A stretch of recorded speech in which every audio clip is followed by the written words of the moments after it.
It's my feel-good breakfast show.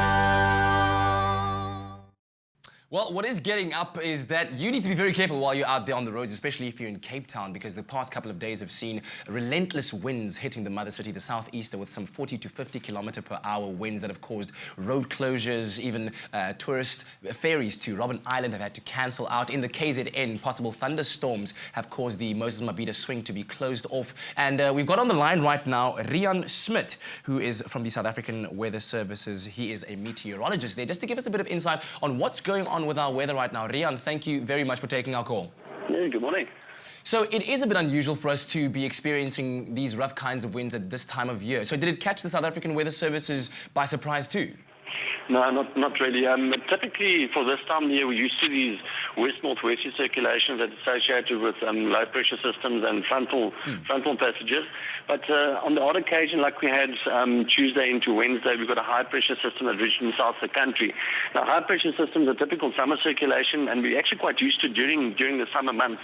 And when you've got these high-pressure systems reaching in the south of the country, you've got these winds starting to develop, these strong to gale force southeasterlies, and they tend to develop over the Table Bay area first, and that usually causes problems when it comes to activity and operations in the container basin, especially when it comes to moving containers and ships on and off. And then as it's high ridges in further south of the country, this southeaster just basically spreads over the entire peninsula, and areas on the leeward side of the mountain, which is typically your Huguenot Tunnel area, and of course your Strand Gordons Bay region, they really get pummeled by these strong to gale force southeasters.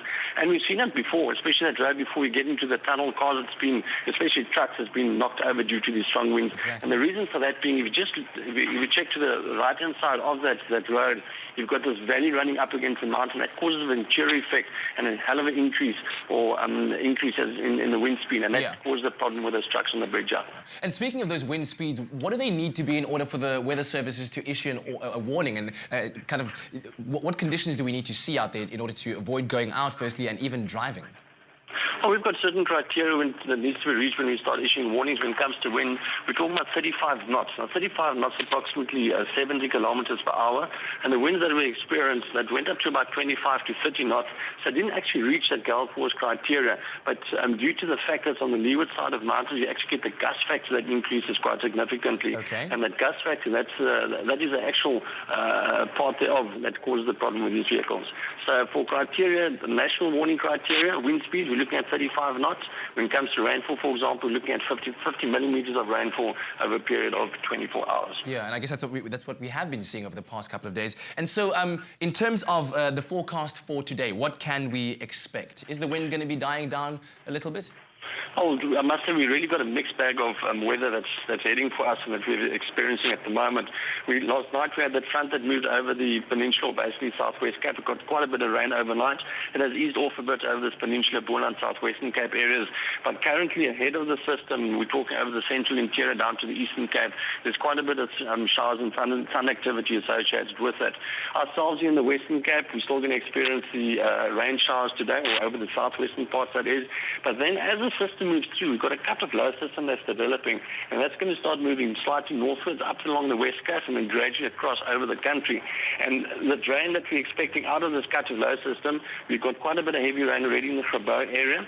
From tomorrow, Friday into Saturday, that's going to be spreading onto the south coast area and the adjacent interior to that. From Saturday into Sunday, that's going to be spreading right over the eastern Cape, affecting the southern parts of the Free State region at this stage and into KwaZulu-Natal. They're going to be experiencing quite a bit of rain and associated with heavy rain associated with it, and of course sun activity as well. Yeah. And what would you say people can do just as a precautionary measure, especially let's say in the KZN where possible severe thunderstorms are expected? When it comes to that type of activity, best stay indoors, avoid open areas, of course, and especially when it comes to associated with these thunderstorms, you get what they call downdrafts, very, very gusty, strong winds, and one just needs to be very vigilant when it comes to these type of activity. You can actually see these thunderstorms approaching, and you get out of them ahead of the system, you get what they call a gust front that gives you rather strong winds and gale force gusty conditions, and one just needs to be very, very careful as far as that's concerned. Indeed. Thank you so much. That's meteorologist at the South African Weather Services, leigh-anne Smit, giving us a bit of an insight and also kind of giving us an indication of where to be careful, especially with regards to the weather across the country. We're about to take a very short break. We'll be back right after this.